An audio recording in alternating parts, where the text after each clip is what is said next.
লাইলারে ভালোবাসতো, এই জন্য তার মুখে তসবি একটা, লাইলা লাইলা লাইলা লাইলা লাইলা লাইলা। কথা কোন ঠিক কিনা? জীবনে লাইলা ছাড়া আর কিছু বুঝে নাই। লাইলা কিন্তু একটা সুন্দরী মেয়ে ছিল না, লাইলা ছিল জাইল্যের মাইয়া, মাঝির মাইয়া, হের বাপে মাছ বেচত। মাঝির মাইয়া কালো একটা মেয়ের নাম হলো লাইলা, আর মজদু হলো রাজপুত্র, নবাব জাদা। তার বাপ ছিল প্রেসিডেন্ট, সে প্রেসিডেন্টের ভোলা, কিন্তু তার চোখ পড়ে গেছে ওই কালাসেরের উপরে, এই জন্য সারা জীবন লাইলা লাইলাই করছে। মানুষ আইসা মজনুর বাপের ও মজনুর বাপ, এক সন্তানে তো তোমার দিছে ডুবাই, একবারে বংশ নাক কাটছে। ফ্রেমে পড়ছিল, এটা বালা বংশে মেয়ের ফ্রেমে পড়তো, এ জাইল্যের মায়ের পিছনে তোমার ফোলার ফ্রেমে ফরন লাগে, আবার কালা, ওরে কালা, মাথা চুলের মতো কালা, এই শরীর লেগে তোমার ফোলা পাগল হয়েছে, বাণিজ্যটা শেষ হয়েছে। মজদুর বাপে করতাম কি বাবা, একটাই হুত হয়েছে, উনি এই শরীর পাগল হয়েছে, করতাম কি, কত তাবিজ ফানি ভরা যে আনছি, কোনো কামে ধরে না, কত ফানি ভরা খাওয়াইছে, কাজ হয় না, বাইল্যা পর্যন্ত গেছি, বুঝছেন, কথার কি কাজ হয় না। তো লোকেরা কয়েকটা কাজ করহান, আমনে ছেলেরে মক্কা শরীফ লে যাওয়ান, আল্লাহর ঘরের গিলাপটা ধরে মানুষ যে দোয়াটাই করে, হইলা দোয়াটা আল্লাহ সাথে সাথে আল্লাহ কবুল করে।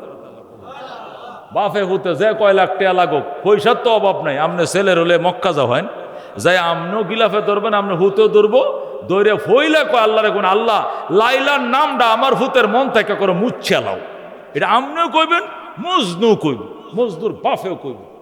মজদুর বাপে কয় যা যত টেহাই লাগুক, 1000 টাকা দাখিল করে বাফে ভূতে মক্কা শরীফ গেছে। মক্কা শরীফ যায় বাবা আগে ফইলা কামটা হারিয়ে লই, টপ টপ পরে করবাম, আগে ফইলা যে উদ্দেশ্য আইছি, তুইও আল্লাহর ঘরে গিলাপটা ধর, আমিও ধরি। মজদু নিষে দেশ হচ্ছে, মজদুর বাপের উফরে দেই ভাবে জাপ দেয়া খুদার গিলাপটা ধরিয়া তোবা কর, জীবনে আল্লাহ ইল্লার নাম লইতাম না, এটা ক। মজনু ক আল্লাহ হুম্মা ইন্নি তুবতু মিন কুল্লিল মাসি ওয়ালাকিন আন হুব্বে লাইলা লা আতুবু। আল্লাহু আকবার। মজদুর বাপে কইতেছে আল্লাহ আমার ভূতের মন থেকে লাইলার নামটা মুছায়া দাও, আর মজনুর বাপে কয় তো মুছায়া দার। মজনু ক আল্লাহ ইন্নি তুবতুল মিন কুল্লিল মাসি, আল্লাহ সব গুনাহ থেকে মাফ চাইলাম, ওয়ালাকিন কিন্তু আন হুব্বে লাইলা, লাইলার প্রেম থেকে মাফ চাইতে পারবো না। যত পাপ করছে আমার বাপে করছে, দাদাই করছে, 14 গোষ্ঠীর পাপ আল্লাহ তোমার কাছে মাফ চাই, কিন্তু লাইলার প্রেম থেকে আমি মাফ চাইতে পারতাম না। মজদুর বাপে ও হারাম দাদা 6 লাখ টাকা খরচ করে লই আসে, এটা কোন লাগিয়া এতুরি টাকা খরচ করে তোর মক্কা শরীফ লিয়ে আসে, তুই এই কথাই কস, কোন কথা? তো তুই কি কইলি যে লাইলার প্রেম থেকে মাফ চাইতে? তো কয় না বাবা আমি এটা পারতাম না, লাইলার প্রেম থেকে আমি মাফ চাইতে পারবো না। ওখানে খোদার ঘরের সামনে লাইতে শুরু করছে, লাইতে লুতে থর হজেই করতাম না করে কিলা বুঝবো, পইলাটা মাইর গেছে, আয়া পড়ছে বাপে ভূতা দেশে গেরাম বড়া লোক আইসা কয় কি মজদুর বাপ তোমার মজদুর ঠিক হয়েছে? কয় না বাবা এটা হেই নজায় এই কথাই কইছে। পরে আয়া পড়ছে আরেকজনে কয় গরিবের কথা কাঙ্গালের কথা বাসি হইলে বলে, এই তা লাগতো না, মাত্র 10 টাকা টিকিট চিড়িয়াখানা যাইবা। বাপ এক টিকিট করে 10 টাকা, ফুতে 20 টাকাতে 2টা টিকিট করে চিড়িয়াখানা ঢুকবা। ঢুকিয়া জেব্রা, জিরাফ, বাঘ, এরপরে ডোরা ডোরা হরিণ, 1 সিং থেকে 4 সিংয়ে ডাল মারছে, এইটি যদি দেখাইতে পারো ঠিক মতো একদম জীবনের তরে লাইলার নামটা ভুলে দেবে। মজনুর বাপে কত এনে গেলাম, সব তাবিজ ফরাই তো দিলাম, হানি ভরা দিলাম, এইটাও দেই, 20 টাকা খরচ হইব তো। বাপে বুতো কয় হুত যা তোর চিড়িয়াখানা দেখে আজ্ঞা ফসল আব্বা। বাপে বুতো চিড়িয়াখানা গেছে, যাইয়া এক কানিতে দেখা শুরু করছে, করে বাঘ, হরিণ, সিংহ, হাতি দেখে আইতে আইতে আইতে আইতে করে করে হরিণ যেটি করে ডুরা ডুরা হরিণ, 3টা 4টা ডাল, আম গাছের ডালের মতো সিংড়ির মধ্যে, এই হরিণের কিনারে আইসা যখন দাঁড়াইছে, এখন হুতরে দেখ আল্লাহর সৃষ্টি কত সুন্দর, একটা ডালেতে 4টা ডাল বাইরেছে, এটা বলি হরিণ সিংহের।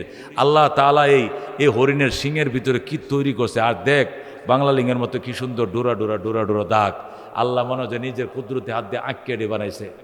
মজনু কয় আসলে আব্বা কর দেখতে হরিণটা লাইলার মতো সুন্দর। ও হারামজাদা তুই কি লাইলার নামটা স্যার আর কোনো নাম জানোস না? লাইলার মতো সুন্দর এটা কোন লাগে, কি লাগে?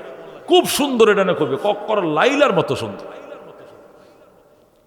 মজদুক আব্বা একটা কবিতা কইতাম দিবা ক এখন মজদুক বিল্লাহে ইয়া দবিয়াতু আলকায়ে কুলনা লানা আলাইলা ইয়া কুন মিন কুন্না আম লাইলি মিনাল বাশারি।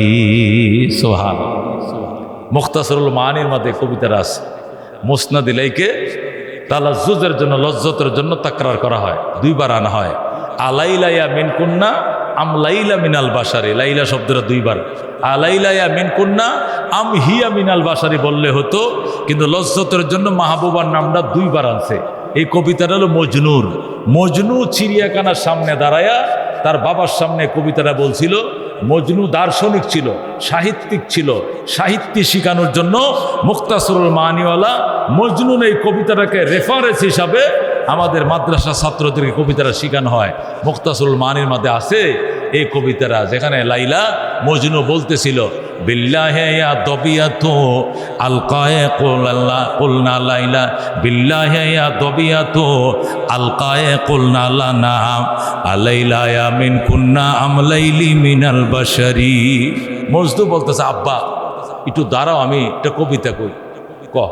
কবিতার অর্থ হলো বিল্লাহে আল্লাহর কসম, ইয়া দবিয়াতু আলকাইন, হে বনের হরিণরা যারা তোমরা চিড়িয়াখানায় এখন আসো বন্দি, তোমাদেরকে আল্লাহর কসম দিয়া জিজ্ঞাসা করতে চাই, আলাইলাইয়া মিন কুন্না আম লাইলা মিনাল বাশারি, তোমরা আর লাইলা তোমরা কি এক বংশের নাকি দুই বংশের? আমার একটু কওছে হুনি।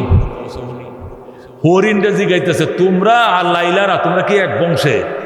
লাইলার মতো সুন্দর দেখা যায় তোমাদেরকে, মনে হইতেছে লাইলার তোমরা হরিণ বোধহয় এক বংশের মনে হইতেছে। মজনুর বাপে দূর হারাম দাদা, হরিণ কোনোদিন মানুষের বংশ হয়? হরিণ কোনোদিন মানুষের বংশ হয়? হরিণ তো বনের প্রাণী, মানুষ তো আরেকটা জীব, কার সাথে কারো তুলনা কয় না। একেবারে লাইলার মতো সুন্দর দেখা যায় হরিণকে। মেরে ভাই দোস্ত বুজুর্গ, এই ঘটনা বলার উদ্দেশ্য হলো প্রেম কাকে বলে, প্রেম কাকে বলে। লাইলা প্রেমে পড়া হরিণ দেখলো লাইলা, কাবা দেখলো লাইলা, হজে গেল লাইলা, চিড়িয়াখানা গেল লাইলা। আল্লাহর প্রেমে যারা পড়েছে, যেখানে যাবে আল্লাহ जदर में जग देदर देखता हो उधर तो ही तो है, हजर में शजर में तेरे ही बू है। ফিতনা এবং ফাসাদে জগৎ ভরপুর। জমিনের ফিতনার কারণে, ঝগড়ার কারণে, কলঙ্ক এবং দাঙ্গা হাঙ্গামার কারণে জমিনের বহু ভালো সিদ্ধান্তগুলো আল্লাহ আসমানে উঠায় নিয়ে যান। নাউজুবিল্লাহ মিন যালিক।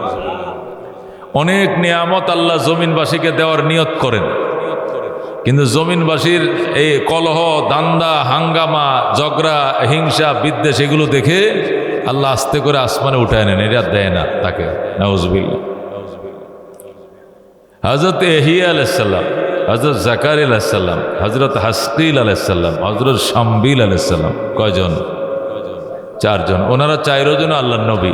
ইয়াহইয়া ছেলে, জাকারিয়া তার বাবা, হযরত হাসকিল, হযরত শামবিল, চারজন কি আল্লাহর নবী। ওনারা আল্লাহকে পাওয়ার জন্য মানুষের সমাজ থেকে আলাদা হইয়া জঙ্গলে চলে গেছিলেন 80 বছরের জন্য। সুবহানাল্লাহ। আল্লাহ রাস্তা বের হয়েছেন কয়দিনের জন্য? 80 বছরের জন্য। আমরা আল্লাহ রাস্তা কয়দিনের জন্য বের হই? 40 দিনের জন্য। সর্বোচ্চ কয়দিন? 120 দিন। হজে গেলে 40-42 দিনের, উমরায় গেলে 13-14 দিনের। এই তো কই যান? আল্লাহ রাস্তা কোথায়? কাকরাইল। এখানে কি আল্লাহর পথে দিন, আল্লাহর পথে সময় লাগাবো, দিন শিখবো, দিনের দাওয়াত নেব, দিনের দাওয়াত দেবো। এই তো। তাহলে আমি বাঁচি কতদিন? 60-70 বছর। এই 60-70 বছর জীবন থেকে আমি 80 বছর, আমি কি 40 দিন আলাদা করলাম। আর যারা হায়াত থেকে আল্লাহ রাস্তার জন্য 80 বছর আলাদা করছে, এরা হায়াত পাইছে কত বছর? হ্যাঁ, 1000 বছর কি 200 বছর। হযরত শুআয়ব আলাইহিস সালাম, উনি হযরত মূসা আলাইহিস সালামের শ্বশুর, উনি হায়াত পাইছেন 3600 বছর। এরকম সুবহানাল্লাহ। মূসা নবীর শ্বশুর হযরতে সফুরার আব্বা, মূসা আলাইহিস সালামের বউয়ের নাম কি? সফুরা। ওনার বাবা, উনি মূসা পয়গম্বরের শ্বশুর, উনি হায়াত পাইছেন 3600 বছর, 3600 বছর। তা আমাদের নবী সাহাবায়ে কেরামকে বনি ইসরায়েলের ওই লম্বা লম্বা হায়াতওয়ালা নবীদের ঘটনা সাহাবীদেরকে শোনাইতেন। সাহাবীরা অকর অবাক হয়ে শুনত। তো আরেকদিন বলতেছে ঘটনা শোনাবো, শোনান। এক বুড়ো মানুষ, এক বৃদ্ধ মানুষ হযরত শুআয়ব আলাইহিস সালামের কাছে আইছে। আইসা বলতেছে, নবী গো, আমার আল্লাহ 3টে ভূত দিছিল। কয়টা ভূত? 3টা ভূত অকালে মারা গেছে। দোয়া করেন আল্লাহ যেন বাকি সন্তানগুলোকে পূর্ণ বয়সটা পাওয়ার মতো তৌফিক যেন আল্লাহ দেয়। তো শুআয়ব আলাইহিস সালাম বলতেছে, তোমার 3টে ছেলে অকালে মারা গেছে। আরে এর কয়দিন পরে মারা গেছে? জন্মের কয়দিন পরে করে মারা গেছে? একটা মারা গেছে জন্মের মাত্র 2300 বছর পর। 2300। আরেকটা মারা গেছে 2100 বছর পর। আর ছোট যেটা, এটা তো কোনো কম হায়াত পাইছে, মাত্র 1500 বছর। এই হলো 3 সন্তানের হায়াত। একটারও বিয়ে করাইতাছি না, বউ দেখার আগে আমার হুতান্নি মরে গেছে। কত কত সহ্য হয় এইভাবে যদি ফুলাফান অল্প বয়সে মরে। এটা বিচার দিতেছে নবীর কাছে। নবী আল্লাহর কাছে দোয়া করে, আল্লাহ আমার চাচা, আচ্ছা চাচা আপনার বয়স কত? 5,500 বছর। 5,500 বছরের বুড়িয়া 3,500 বছর নবীর কাছে বিচার দিতে হয়েছে। নবীর বয়স 3,500 বছর উপরে, 3600 বছর। আর উনার কাছে যিনি বিচার দিতে আছে কুজু বুড়া লাড়ি লইয়াছে, এর বয়স হলো 5,500 বছর। সুবহানাল্লাহ। আল্লাহর পয়গম্বর শুআয়ব আলাইহিস সালাম কয়, আল্লাহ আমার চাচার বাকি সন্তান আর এইভাবে অকালে মারিও না, একটু আয়াত বাড়ায় দিও যাতে বিয়া শাদী করে নাতিপতি দিকে যাইতে পারে। চিন্তা করছেন হায়াত কারে কম।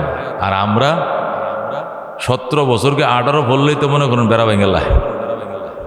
কি হয়েছে? কয় সেরাটা খুব মাতলামি পাগলামি করতেছে, মানে বিয়ার লেগে পাগল হয়ে গেছে। 16-17 বছর। ঢাকা শহরে চাকরির লেগে দিয়েছিল, গার্মেন্টসে ছেড়ে বিয়ে করলে আয় পড়ছে। কিরে ভূত এইটা কেটা? কয়টা আমাদের বউ। সালাম করো আমার আব্বারে সালাম করো, এটা আমার বউ। পুত্রে বিয়া তো আমি করাইলাম, তুই করলি কা? কবে করাইবা বিয়া? বয়স যাইতেছে 17 বছরে বলে বয়স যাইতেছে। আমাদের হায়াত অনেক কম। যা হোক, কত হায়াত তারা পাইলে 80 বছর শুধু আল্লাহ রাস্তায় সময় দেয়। আমরা 60-70 বছর হায়াত পাই, আমরা 40 দিনের জন্য আল্লাহ রাস্তা সময় দিই। আর তারা 80 বছর আল্লাহ রাস্তা সময় দেয়। তাহলে এদের হায়াত কত? 2000 বছর, 3000 বছর, 4000 বছর। সুবহানাল্লাহ।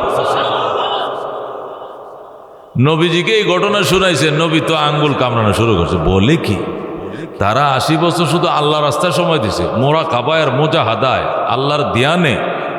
আমার উম্মত তো 80 বছর বাঁচতই না। আমার উম্মতি মা বাইনা 60 ওয়া 70। আল্লাহর হাবিব বলেন, আমার অধিকাংশ উম্মতের হায়াত 60 এবং 70-এর মাঝে ফুরিয়ে যাবে। আমার অধিকাংশ উম্মতের হায়াত কতর মধ্যে ফুরাবে? 60-70-এর মধ্যে ফুরাবে। নবী নিজেই বাচ্চেন 63। কত? হযরত আবু বকর বাচ্চেন কতদিন? 63। হযরত ওমর 63, হযরত ওসমান 56, হযরত আলী 51, হাসান হুসেন 50-এরও কম। সুবহানাল্লাহ। নবী 63, প্রথম সাহাবী আবু বকর 63, দ্বিতীয় খলিফা হযরত ওমর 63, ওসমান 56, আলী 51, হাসান হুসেন তো আরো কম। এটা তো শহীদ হয়ে গেছে অল্প বয়সে। আর তারা 2300 বছর বয়সে ফুলা মারা গেছে। বাপে এক দোয়া করেন যে আল্লাহ যত আর এই দুদিন আমার না দেয়, আমার হুটটা অকালে মরে গেছে। মেরে ভাই ও দোস্ত বুঝুন, এমন একটা দামি রাত। আল্লাহর হাবিব সাল্লাল্লাহু আলাইহি সাল্লাম আফসোস করতেছে, আঙ্গুল কামড়াইতেছে। সাহাবীরা কয়, হুজুর আপনি আঙ্গুল কামড়ান কি লেগে? মান সাওয়াদা ওয়াজহাকা, কে আপনার চেহারাকে মলিন করলো? তো আমাকে জিবরাইল এক ঘটনা শোনাইছে, আমি আর চোখের পানি রাখতে পারলাম। আল্লাহ, আমার উম্মতরে তুমি এত কম হায়াত কেন দিছো? আমার উম্মতরে এত ছোট হায়াত কেন দিলা? আমার উম্মত তো বাঁচবে 60-70 বছর। আমার উম্মত তো এই 80 বছরের মুরাকাবা মুজাহাদাত থেকে মাহরুম হয়ে গেল। রাব্বুল আলামিন ডাক দেখো, জিবরাইল আমার বন্ধুকে কোন ইতিহাস শোনাইছস? আমার বন্ধু কান্দে কেন? আমার বন্ধুর কাছে দৌড়ায় যা, সুসংবাদ শোনা। এই নবীরা 80 বছর মোরাকাবা কইরে আল্লাহর রাস্তায় সময় লাগা 80 বছরের নেকি হাসিল করছে। আর আপনার উম্মতের জন্য প্রতি বছর এমন একটা রাতের রিজার্ভেশন দিছি, এমন একটা রাতের বরাদ্দ দিছি, এটা প্রতি বছর একবার ঘুরে ঘুরে আসবে। আপনার উম্মত যদি এক রাত ইবাদত করতে পারে, এক রাত্রে 83 বছর 4 মাসের নেকি নিয়ে ঘরে ফিরবে। এরা তো 80 বছর আল্লাহ রাস্তার সময় 80 বছর নেকি কামাইছে। আর আপনার উম্মত সন্ধ্যের সময় ঢুকবো, ফজর ভরে মসজিদতে বাইরবো, এক রাত্রেই 83 বছর 4 মাস। যেরকম সুবহান আল্লাহ। নবী খুশি হয়ে কো, জিবরাইল এই কথা তোমার নাকি আমার? আল্লাহর কথা। কো দলিল কি? কো দলিল সূরাতুল কদর। কো তেলাওয়াত করে শোনাও। জিবরাইল কো আউযু বিল্লাহি মিনাশ শাইতানির রাজিম, বিসমিল্লাহির রহমানির রহিম। ইন্না আনজালনাহু ফি লাইলাতিল কদর ওয়া মা আদরাকা মা লাইলাতুল কদর, লাইলাতুল কদরে খায়রুম মিন আলফি শাহর। সুবহানাল্লাহ। আমার বন্ধু আপনাকে আমি কোরআন দিয়েছি লাইলাতুল কদরে। আপনি জানেননি লাইলাতুল কদর কাকে বলে? নবী কয় জানি না। কয় লাইলাতুল কদর এমন রাত, এক রাত্রের ইবাদত 83 বছর 6 মাসের ইবাদতের সমানে সমান। আল্লাহ রাবি খুশি হয়ে গেছে। আল্লাহ এটাকে আমার উম্মতের জন্য জীবনে একবার দিবা। আল্লাহ কয় জীবনে একবার নয়, প্রতি বছর একবার, প্রতি বছরে একবার। তুমি যদি 80 বছর বাঁচো 80 বার পাইবা, আর 60 বছর বাঁচো 60 বার পাইবা সবে কদর। যেরকম সুবহানাল্লাহ।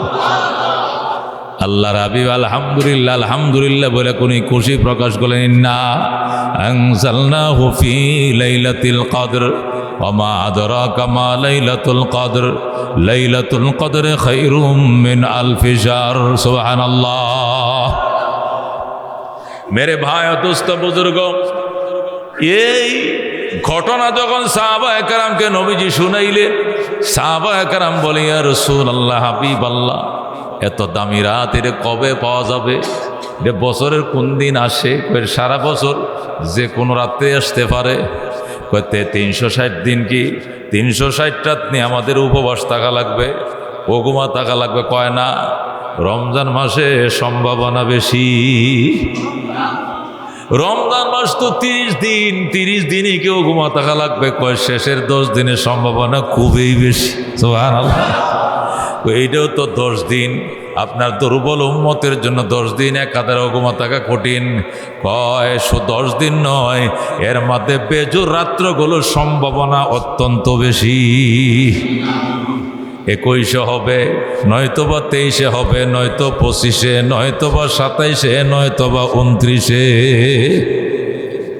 সাহাবায়ে কেরাম বললেন, ইয়া রাসূলুল্লাহ, এটা সম্ভাবনা করে কইতে হয় কেন? এটা ঠিক করে বলে দিলেই তো পারা যায়। নবী কয় না, দামি জিনিস গোপনেই থাকে।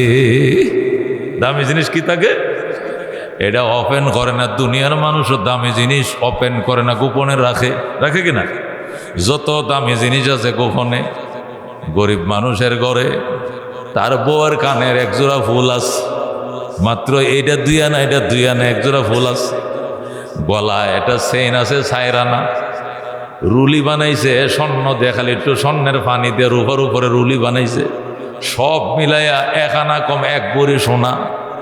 এটা কই রাখছে? কই স্টিলের আলমারির, স্টিলের আলমারির ভিতরের ডয়ের কোনা ডয়ের সোরা ডয়ের ভিতরে লুকায় তৈছে।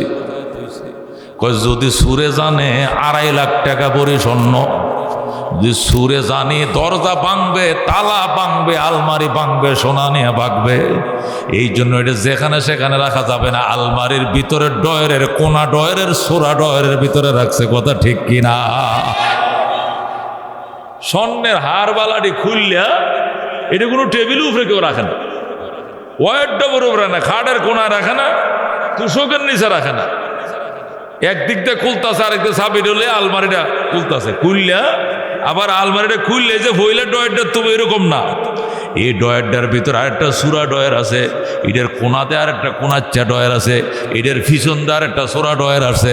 যদি ডাকাত ঘরে ঢুকে আলমারিও ভাঙ্গে, ঢুকাইতে ঢুকাইতে 1 ঘন্টা যাইব, বাড়ি ঘেরাও দিয়া ফেলবে পাবলিক। কথা কোন ঠিক কিনা? শোনা নিতে পারবে না। এটা তার কাছে দামি জিনিস, এই জন্য সে চূড়ান্ত গোপনে রাখছে কিনা? দামি জিনিস গোপনেই থাকে।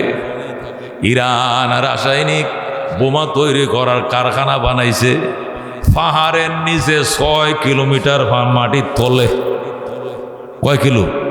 পাহাড়ের ফাত্তরের পাহাড়ের নিচে, তাও 6 কিলো মাটির নিচে, যাতে আমেরিকা ক্লাস্টার বোমা বানায়া তামা বানায় আল্লাহ, যাতে ওই মিসাইল লাগার যাতে ফসতে না পারে। যেরকম আল্লাহু আকবার। সে জানে এটা আমার দামি জিনিস, এইটা দিয়ে আমেরিকারে মাপ চাওয়াইতে হইব, এটা দিয়ে আমেরিকারে নমস্কার বলাইতে হবে, সিলিন্ডার করাইতে হবে, এটা পাবলিকরে দেখানো যাবে না। ঠিক কিনা? ও বন্ধু, দুনিয়ার দামি জিনিস সবাই গোপনে রাখে, সব দামি জিনিস গোপনে রাখে। এই জন্য নবী বলছেন, আর দুনিয়া কুল্লুহা মাতা, পৃথিবীতে যত জিনিস আছে সব তোমার সম্পদ। ওয়া খায়রু মাতায়ে দুনিয়া আল মারআতুস সালেহা, আর পৃথিবীর শ্রেষ্ঠ সম্পদ হলো নেককার স্ত্রী।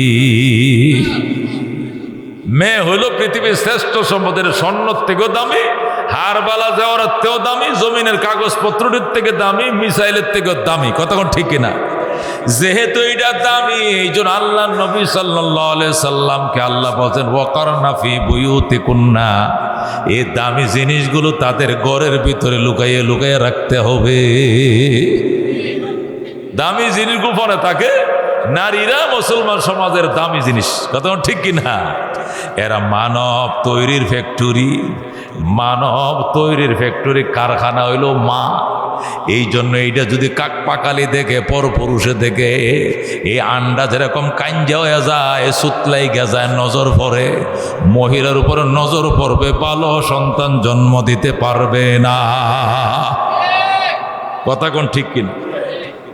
এই জন্য মুসলমান মা বোনেরা খ্রিস্টানদের মতো, ইহুদি নাসারাদের মতো আপত্তিকর পোশাক পইরা, আল্লাহু আকবার, অর্ধেক পোশাক আর অর্ধেক উলঙ্গ হইয়া পরপুরুষকে আকৃষ্ট করে পোশাক আদি পরা মুসলমান মেয়েদের জন্য হারাম।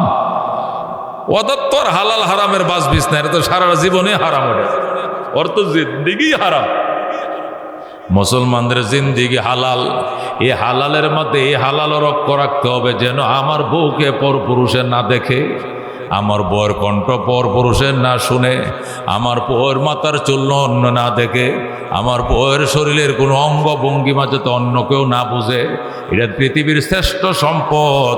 শ্রেষ্ঠ সম্পদ যেরকম লুকায় রাখে, এটাকে লুকায় রাখতে হবে। কথা কোন ঠিক কিনা?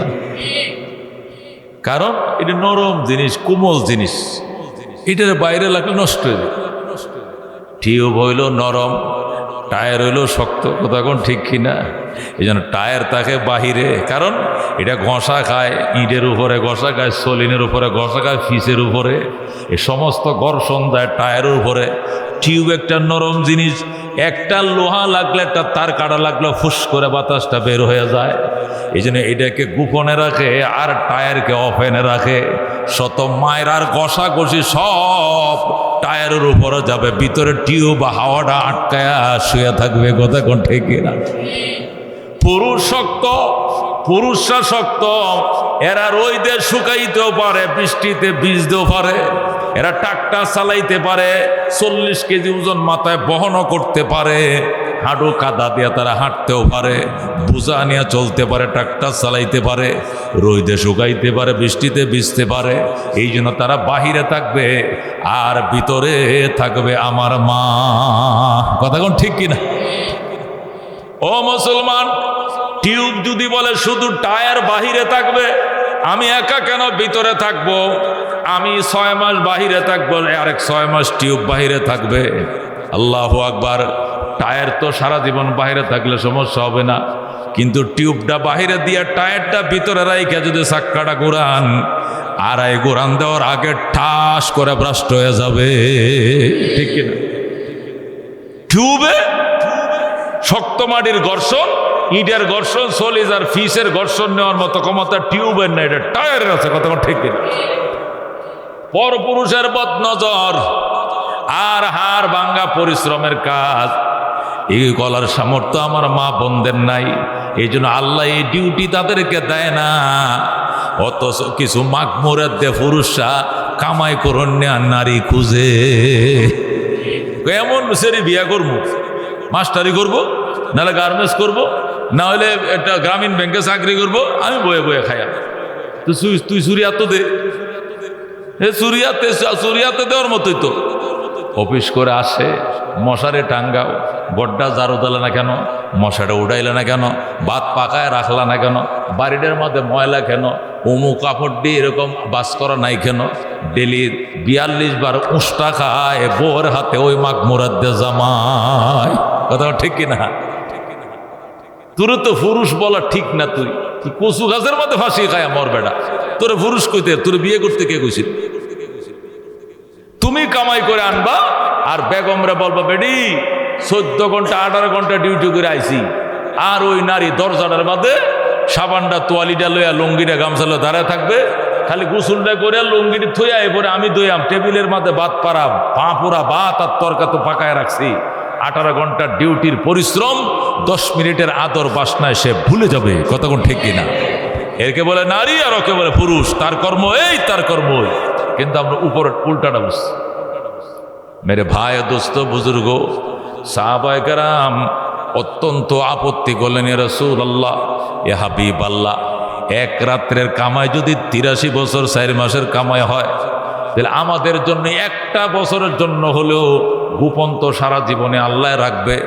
রহমতুল্লিল আলামিনকে পায়ে আমরা 1 বছর এটাকে ওপেন করতে চাই। 1 বছর, শুধু এই বছর 2026 সালে কোন যে সবে কতটা কোন দিন হইব? আল্লাহ দিলে এক রাত্রে 83 বছর 4 মাসের কামাই করে আল্লাহ দান তুললে তুই দেন। 83 বছরের এবাদত এক রাত্রে কামাইলামও, এটি আমি শিওর হয়ে গেলাম। এই জন্য আপনি একটু বলেন, আল্লাহ নবীকে বললে সমস্যা আছে। যদি বলি আজকে সবে কদর, এই যে ঢুকবেই সব মসজিদে ঢুকবে, ঢুকে কামাই করবে, মানলাম 83 বছরের কামাই তোদের হবে, কিন্তু ক্ষতি হবে। কয় কি ক্ষতি? কয় যারা ভিতরে ঢুকছে অহংকার ঢুকবে, কলাল্লারে বার করে বেড়া কামাইটা দেখছস তুই কি করাটা করছি, কথাবার্তা সাবধানে কইস। একবারে 83 বছর 4 মাসের কামাই করে মসজিদ তুন বাইরে হয়েছে, তুই কই আসিলি বেড়া?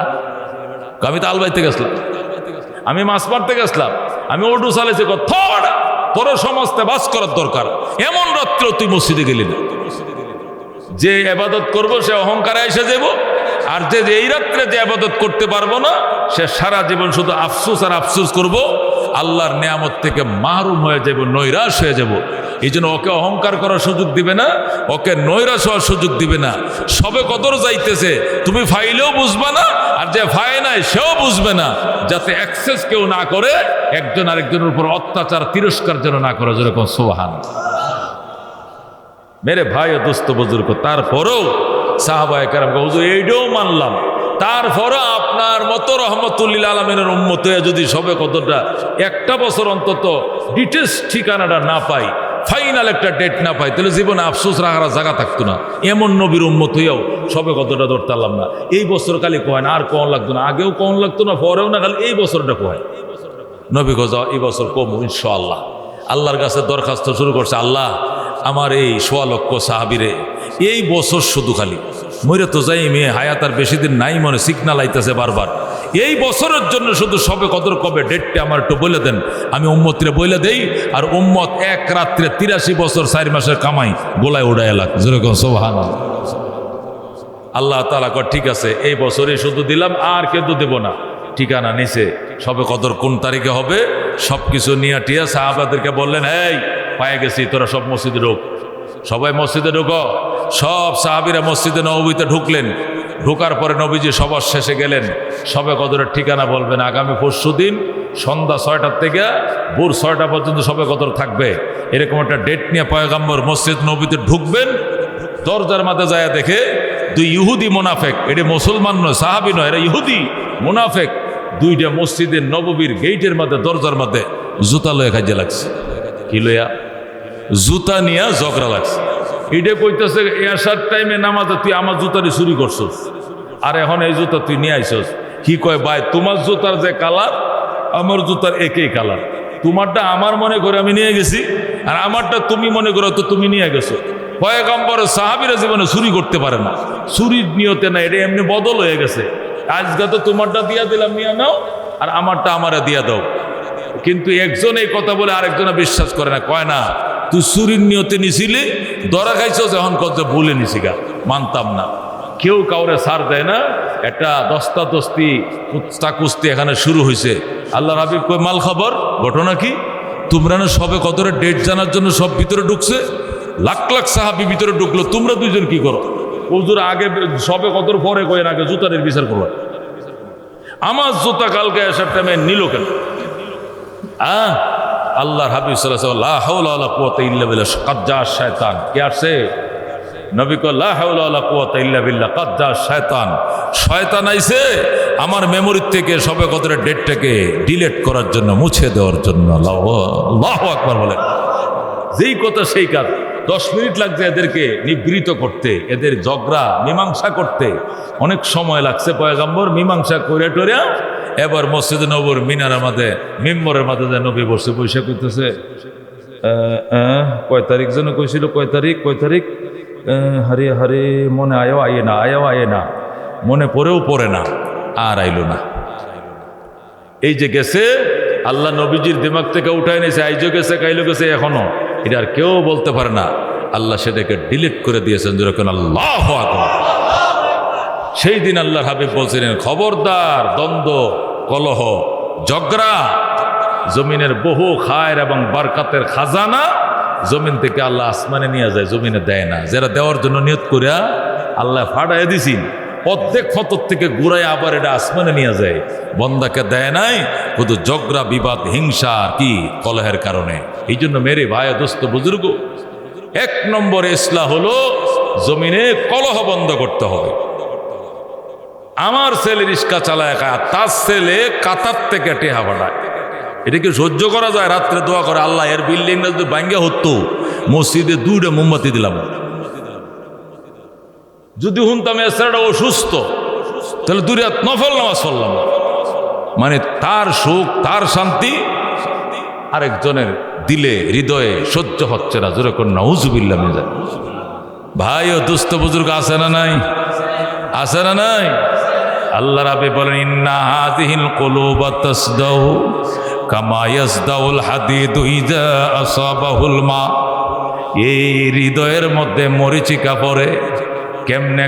কামা ইয়াসদাউল হাদিদু ইযা আসাবাহুল মা।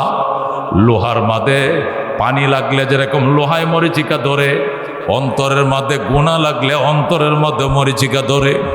কিলা ওয়া মা জালাউহা ইয়া রাসূলুল্লাহ।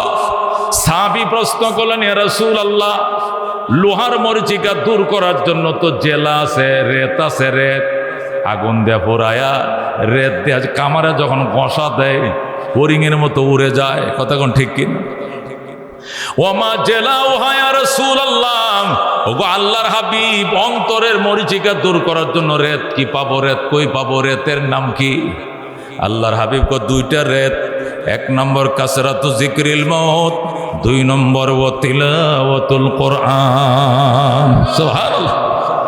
1 নম্বরে মৌতের স্মরণ বাড়াও। কি এর স্মরণ? কাসরাতু যিকরিল মাউত, মৌতের স্মরণ বাড়াও। দুনিয়া আকর্ষণ করে, কখন মানুষ যখন মৌত ভুলে যায়, তখন আরো 2 আরা জমিন কিনবাম, আরো 10 তলা বিল্ডিং বানায়াম, গাড়ি কিনব, বিয়ে এই বয়সে আরেকটা করব। এটি কোন সময় শয়তানে ফামড়া দেয়? যখন মানুষ কি মৃত্যুকে ভুলে যায়। কথা ঠিক না? আর মানুষ যদি মনে করে এই তো বিকালেও মরণ হইতে পারে, রাত পোহানোর আগেও মরণ হইতে পারে, তখন মানুষের লম্বা আশা কেটে যায়। কথা ঠিক কিনা? এই জন্য আল্লাহর হাবিব কাসরাতু যিকরিল মাউত, 1 নম্বরে মৌতের স্মরণ বাড়াও। मौत को समझा है गाफिल इख्तिताम जिंदगी इफ्तिताह जिंदगी सब हो दवा में जिंदगी। আল্লাহর ওলি ডাক দিয়া কয়, মরণকে মনে করছো তুমি জীবনের শেষ, মরণ এটা জীবনের শেষ নয়, এটা জীবনের শুরু। যেরকম আল্লাহু আকবার। তুমি মনে করছো মরলাম তো সারলাম, মরলাম তো সারলাম, মরলাম মানে সারলাম নয়, মরলাম মানে ধরা খাইলাম। আল্লাহ নবী বলে ইজা মাতালি সান, মানুষ যখন মারা যায় ফকদ কামাত কিয়ামত, তার কিয়ামত আরম্ভ হয়ে যায়। মানুষ মারা যাওয়ার পরে না আসল কিয়ামত শুরু হয়।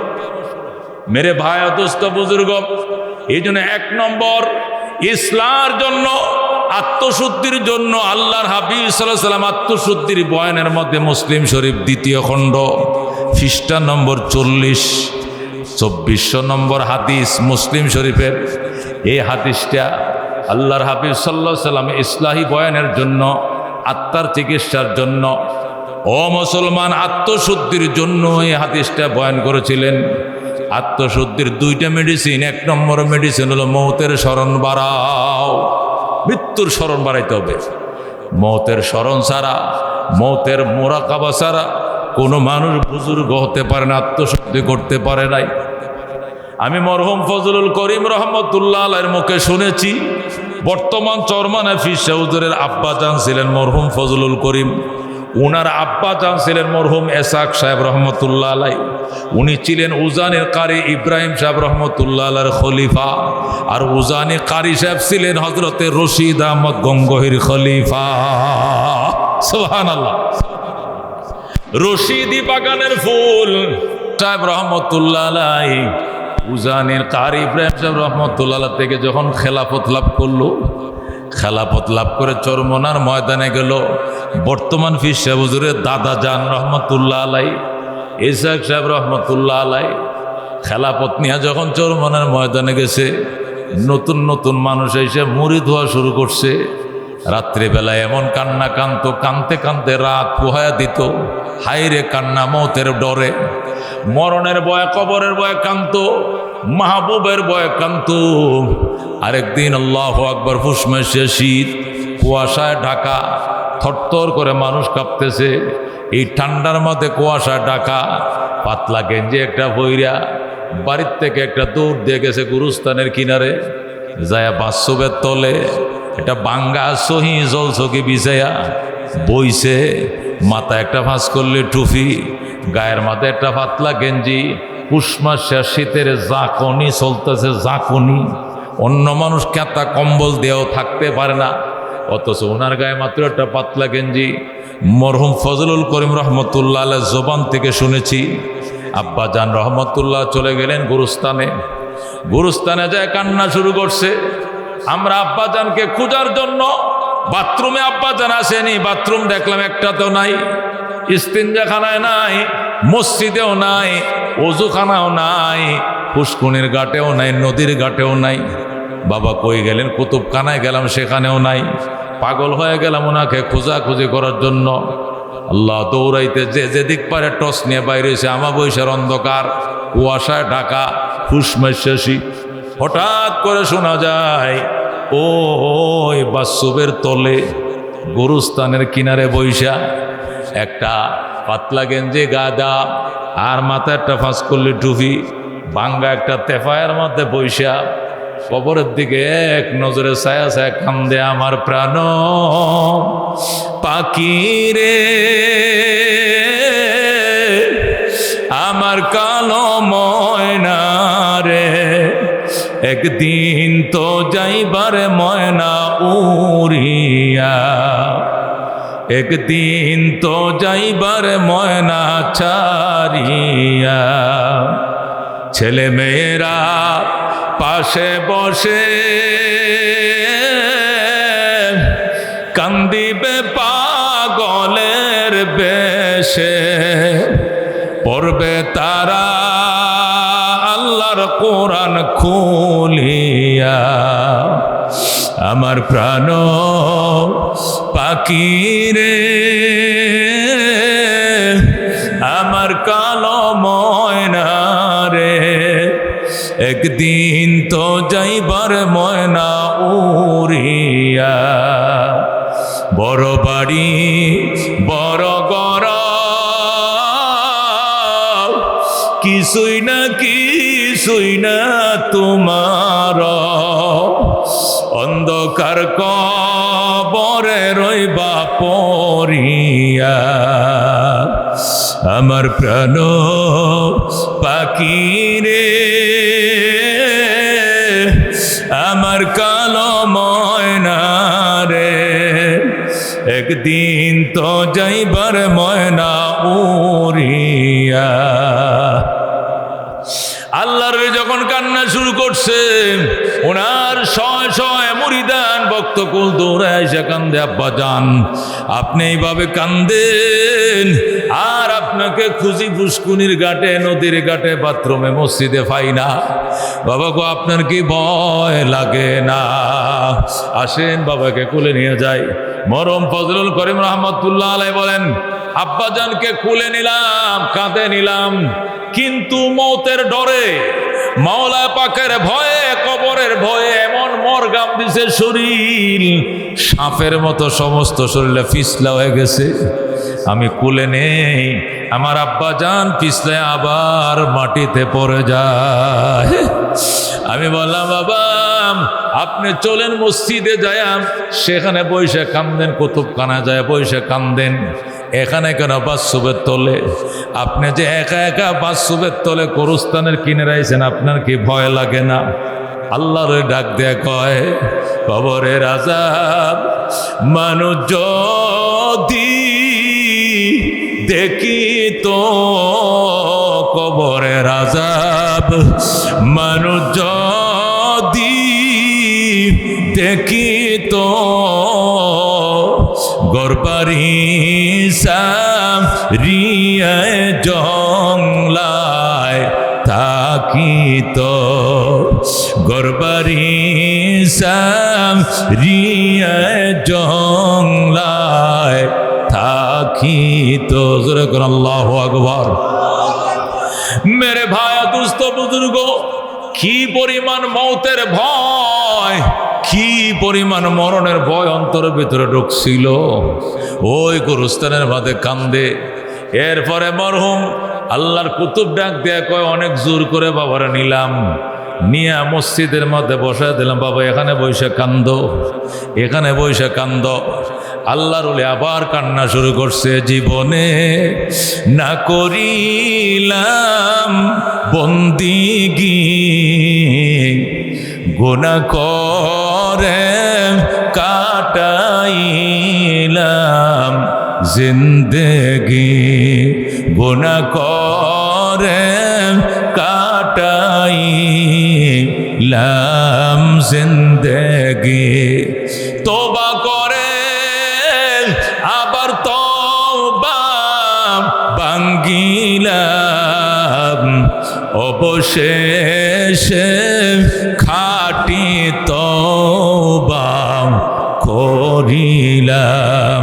তুমি যদি মাপ না করো আল্লাহ বান্দারে,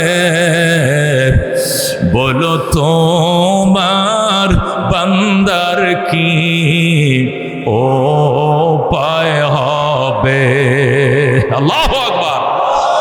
ও মেরে ভাই দুস্থ বুজুর্গ, আমি উনার মাদ্রাসায় আজকে 28 বছর পর্যন্ত